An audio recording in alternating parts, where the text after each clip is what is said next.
All right, movie lovers, TV lovers, we are here for Hollywood Week on EMMY.com, and I'm presenting you Mr. Melvin Jackson Jr.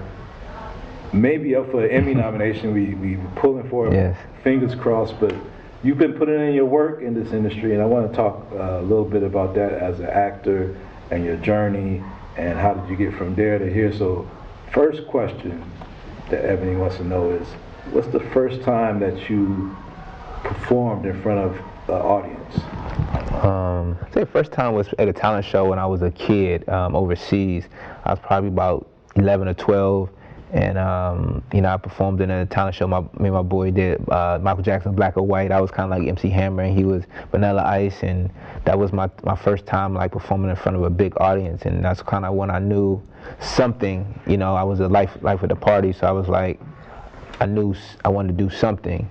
Didn't know exactly what it was, but that was the first time that I experienced that feeling. So was it ever like did you have to overcome any sort of stage fright to do it that first time, and is it nervousness all the time, or do you grow out of that? I think it was. I think in the first time, when you first do it, something you're like, okay, am I going to be good at it? How's it going to be perceived? And then you just stop caring. I know for comedy is really, sometimes that nervous feeling that you get, and I think that, that's kind of like what most people go through sometimes. I feel like if you ain't nervous, then something ain't right. But for me, it's like I don't like that feeling. I like to be comfortable, and there's times where I go on stage and I'm comfortable, and sometimes I'm like, I'm a little nervous. So, but at the end of the set or end of the time, it ends up getting better. But I like to go in there and just not feel that nervousness at all. So you said overseas. Did you grow up overseas, or where did you grow up? Yeah, I grew up. When I was about 8 years old, I went overseas to Pakistan for about 4.5 years, and I moved to Turkey, both Pakistan and then Ankara, Turkey.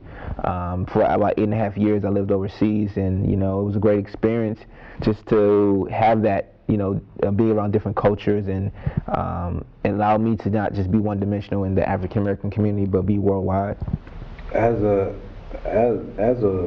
black man in Pakistan and in Turkey, like, how were you received out there as just as a person? Right. I was received very well. Like, it was just different because it was for me, I feel like it was no discrimination. It was just, we were all, came from different places, but we all, were good people in a sense. And I think that once you learn the culture, once you learn how to maneuver in certain things, you blend in. And people treat you like they treat their own family. So it was definitely a great experience, and that definitely helped shape me as a young man to not discriminate against different people because of their culture or how they look or how they dress, but to embrace it. You've been a part of a lot of great projects. One of the most notable recent ones was the New Edition story, but a lot of people first became familiar with you through The Wire. Yes. What did that project mean for you, speaking on The Wire, to be on that project where it seems like so many great talent has come and blossomed out off of that one series? Right. I mean, it definitely mean a lot because one, it was my favorite show, and just seeing that show and being in that area, like, to have a show that close to you, and I'm like, I want to be on that show, and I get on it. And so for me to be a part of it, it was amazing because of the journey. I went from being an extra on the show to having an audition about 15 times before I finally landing the role. And the casting director, when I went in for the callback, she was like, do exactly what you did before, you got this. And just to have that, person have that much respect for what you do and that support meant a lot. And for me to, to book that role, was a door opener for me, because had I not booked The Wire, who knows where I would have been, and knowing that I can get on my favorite show and my character is memorable, and I made a lot of friends. Like, we're part of a historic show. We didn't get the accolades then, but we're getting a lot of accolades now, in the sense of people coming up to us, like, thanking us for the work, and other shows emulating what we did. So it's definitely a blessing to be a part of that, and it's a show that doesn't die. It lives on each and every day. In TV history, whether it's like Different Strokes or the Cosby Show, whatever, they always do these like reunions. Right. Have y'all had a Wire reunion with all the old alumnus? I mean, are y'all too busy working these days? Well, schedule that? right, we haven't had a full out reunion, but we've had our little mini reunions here and there. Like last night, met a couple guys of us. You know, we met at an event. And then one of my best friends is Brandon Fobbs. You know, we always hang out. So it's just here and there. So it's so many of us because The Wire had so many great talents a part of it that we don't fully get to have a reunion. But whenever we get together, like we go and support Anthony Hemingway, we all get together and we have our little meetings, and maybe 10 of us, 20 of us, whatever. But we all in groups have our little outings and reunions. But it'd definitely be something great to have like a full out reunion with everybody.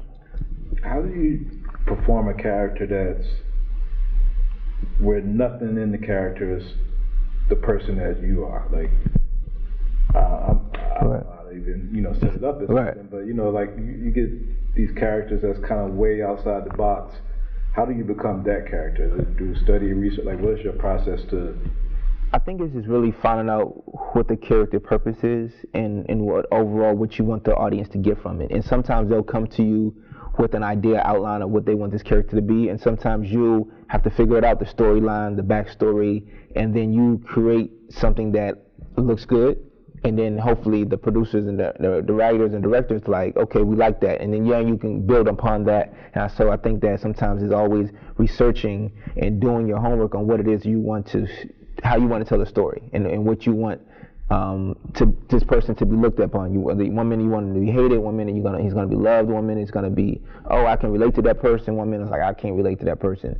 But I think that each character has a little piece of somebody, whether they're playing they have a little bit of them in it. And I think that was the thing where that the character had the walk. Of course, it can't get rid of the walk, but I just think that it was always important to just be authentic. Yeah.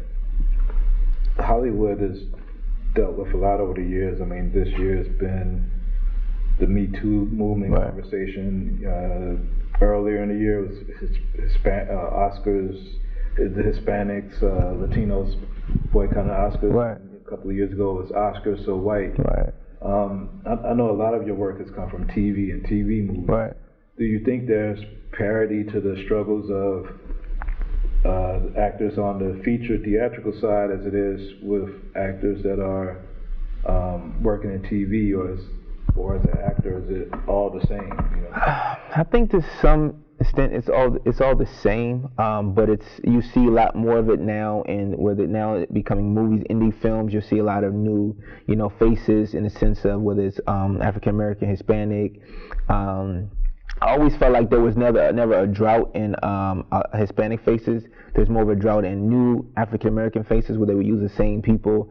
But like now you're seeing different things with TV shows. They'll have a lead, like where you saw Brandon Michael Hall, I believe, who did the mayor. He was a new face, and he got an opportunity. So now you're seeing more opportunities on TV for sure, but you're seeing them just as much as movies. So it's kind of like now they're balancing, because not say they don't have a choice, but now that it's been blown up, you kind of now have to make sure that you implement these different things in your projects, or it's kind of like it's not moving in the right direction.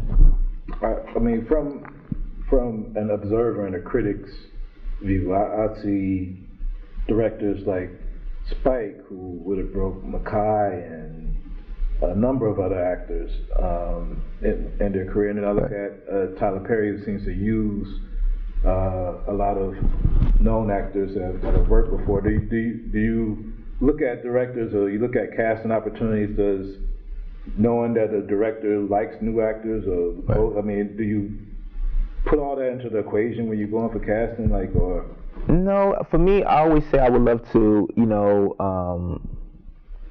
have like a tag team duo, the Batman Robin type of situation. Kind of have you see Ryan Coogler and Michael B. Jordan. You had Martin Scorsese and Leonardo DiCaprio. Like, I wanted that type of pair with the director when it comes to acting, but even though acting is not all I do, but it's just like as an actor, I would love to pair with a director that we both have to share the same vision and goals, and we want to help build each other up. And so whether it's just me producing a project, I want to be able to have that director a part of that project. So for me, it's always saying who shares the same interests that I do, and you don't know that until you actually meet with a person and you sit down and have a conversation. And you're like, oh wow, kind of like Kenya Burris and Anthony Anderson, kind of having a similar story, sitting down and now boom, they have Blackish. So things have to be organic, and I don't want anything to be forced. So I just have to sit down with a person and see who best fits what the vision is that I'm shooting for in my career, and not just that project.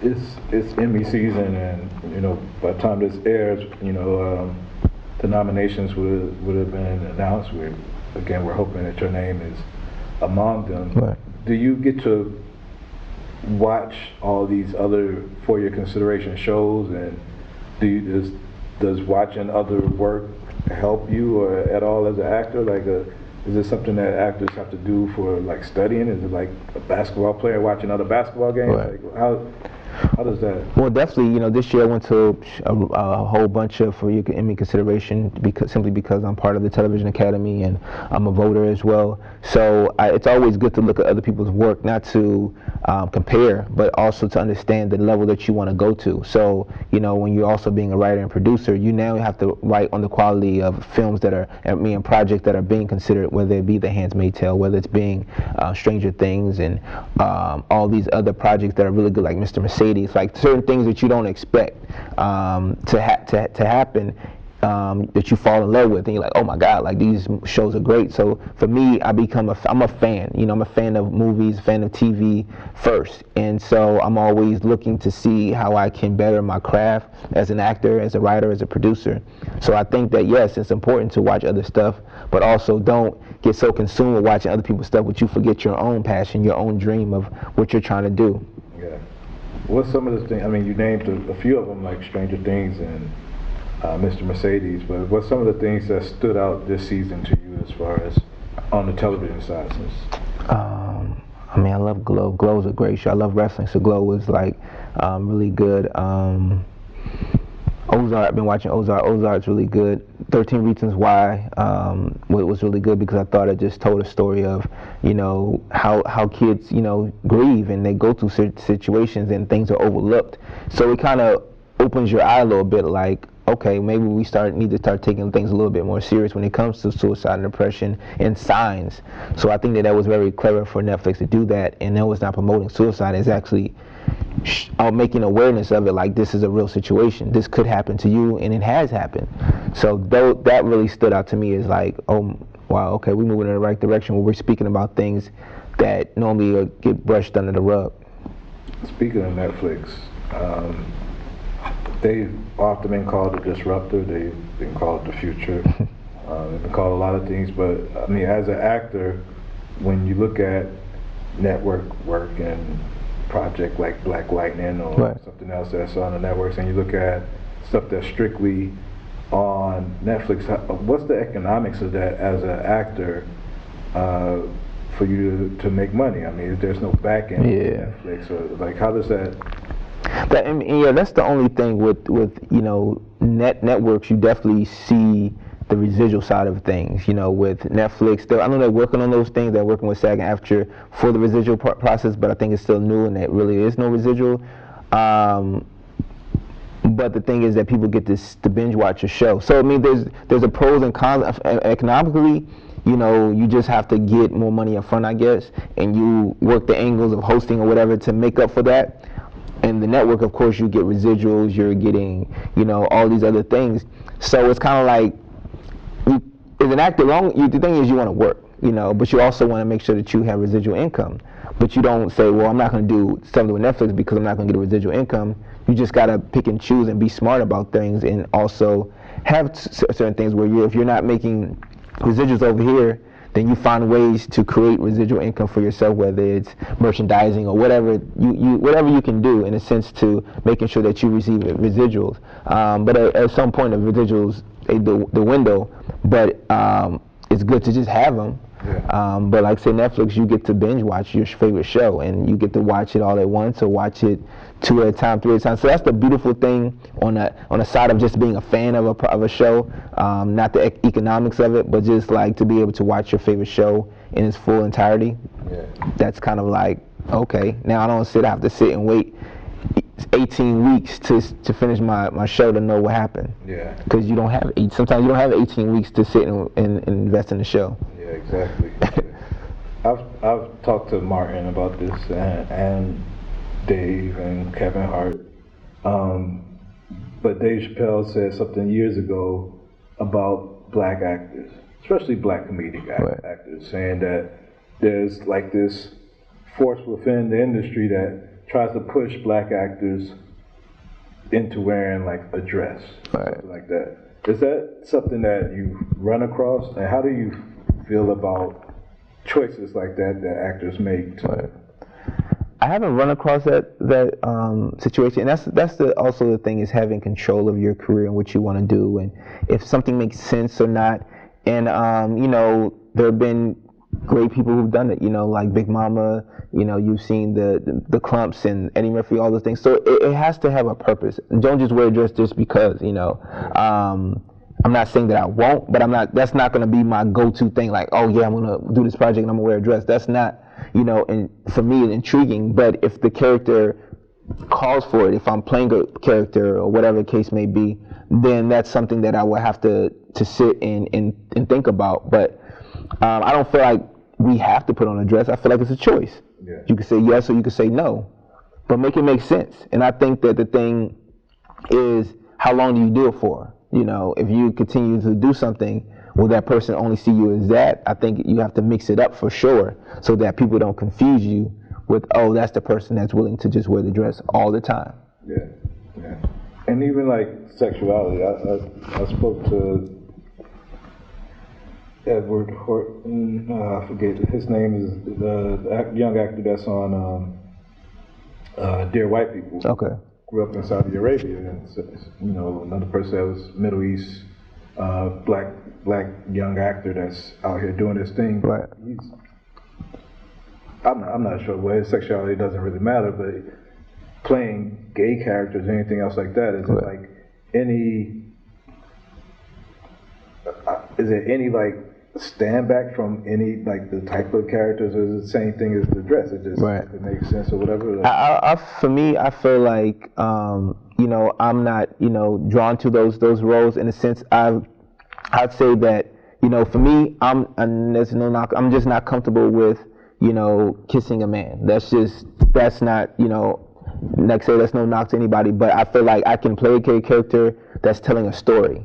But for me, I feel like I'm not comfortable with kissing a man or going that line. There's a story that can be told where there's a gay guy who's still trying to find himself, who's not kissing another man, who's not being flamboyant or whatever the case may be. But it's just, for me, I feel like I have to be true to me as an actor, and I feel like if there's a story to be told, it can be told, but it doesn't always have to be told by me. I feel like it's real life. But this is this thing I'm not comfortable with, and that's like, no knock to anybody. But it's just, for me, I have to speak and say that I'm not comfortable with kissing another man. So I probably wouldn't, play a gay character that does that. If he's gay and he's telling a story, then that's something, like I say, I'll go back and read the story and see what can I bring to the table to make it authentic and not look forced or any other thing. So it just has to be real. It's been a lot. You spoke about 13 Reasons Why and suicide this year, but I mean this year we've done with Anthony Bourdain, Kate Spade. Recently we done with Robin Williams. How tough is? I mean, people see actors and think that it's all gravy for all of you guys, and like that everybody's rich and y'all living like this super life that they'll never live. But how tough is it to deal with the no's? Because I know you're on all these casting projects, and it never means that you're not, a good actor, but sometimes the director is just looking for something else or different, whatever. How hard is it to go for something that you really want and then like get that no and to move on from it? I mean, it's very hard, and that's the thing I say about actors. Like, you really have to have tough skin, and I think that it's important. That's why after that point you have to do something other than just act, because you go on auditions and you're getting in and you feel like you're doing your best work. You're getting a call back, or you're not getting a call back. You get the part, or you don't get the part. So it's kind of like okay, is it me? So you start doubting yourself and your talent, and then it's just like, then you look at your representation, like, are they gonna drop me because I'm not booking anything? So it's definitely a nerve-wracking situation. And I know for me, it was kind of like this rat race where it's like I'm competing against other people, where it's like I gotta stop worrying about trying to compete with other people and compete with myself, because if you compete with other people, you beat them, okay, whatever. But if you try to compete with yourself, you'll never beat yourself, because you're always trying to get better. So I just always say, you just have to be ready for the task and understand, like, if this is what you sign up for, you got to keep at it. There's some people who are athletes that been doing this since they were 5 and 6 years old. It took years to finally get to the NBA or to get to where they're trying to be in NFL. So it's going to take the same time. Some people may not hit it until they're in their 40s, and they've been doing it since they were 15. But it's like, stick with it if this is something that you really want to do, but also create your own lane as well, and not just wait for someone to say, you know what, I'm going to give you an opportunity, because it always doesn't happen that way. And then even when you do get the opportunity, you still got to start over. You still got to go on another audition, you still got to book another show, another movie, and it's all over again. Yeah. Speaking of creating your own lane, one of the FYCs you're dealing with is for this Eddie Murphy role is mine, not yours. Yeah. How did you come up with? How did that start? Like, can you tell us like a little about this? Right. Well, I came up with the idea 3 years ago, and I wrote a script, like a short film I was planning to do, and I didn't know what I wanted to do with it. I had some people that wanted to produce it with me and do it, and it just fell through, never happened. So I knew that this year, with me wanting to campaign for an EMMY nomination, I wanted to do something that was my own project. So I sat down with my wife, and we went through everything, and she helped me revamp it and rewrite some things and just make it funnier and make it, hit a little bit more. So things just started to add to it, and I called up my friends. I'm like, this is my idea. This is what I want to do. I want to shoot this project, and then I want to chop it up into 6 episodes and submit it for EMMY consideration. And so it's